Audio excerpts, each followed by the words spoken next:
Where the North has its honor and the South its chivalry, the Iron Islands has its strength. We call ourselves the Ironborn, and we are warriors feared throughout the Seven Kingdoms. Or so we used to be. Unlike their mainland cousins, the first men of the Iron Islands never bowed to the old gods. Theirs was the Drowned God, who made the Ironborn to reave and sack and write their names in salt, steel, and song, that his enemy, the Storm God, could not wash away. We raised our kings from our own ranks, and used beaten foes as thralls to work our mines and farm our land. Or as salt wives, if a woman was pretty enough. Such was the old way, and while we followed it, we held sway wherever the waves were heard.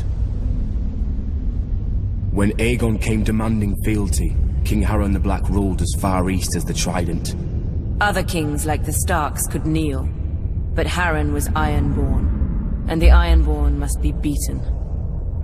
In Harrenhal, he had the mightiest castle in Westeros, and the army to defend it. But Aegon did not intend a siege. He mounted his dragon and roasted Harren and all his sons in their tower, and the Old Way with them. Because of Harren's defiance, Aegon pushed the Ironborn back to our islands and gave the Riverlands to the Tullys. But he did allow the Ironborn to choose who would lead them.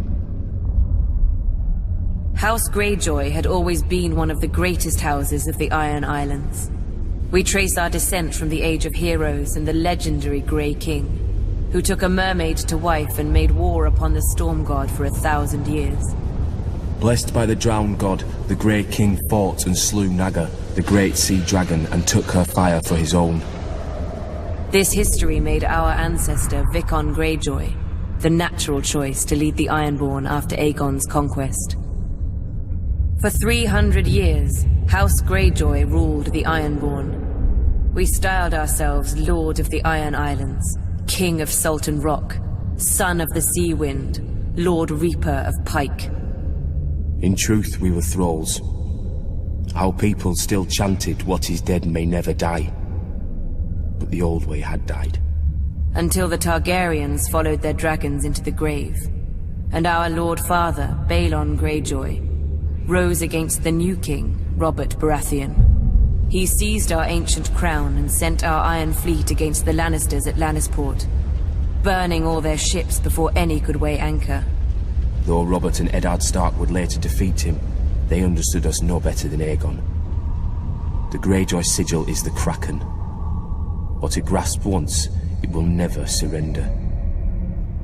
What is dead may never die, but rises again, harder and stronger.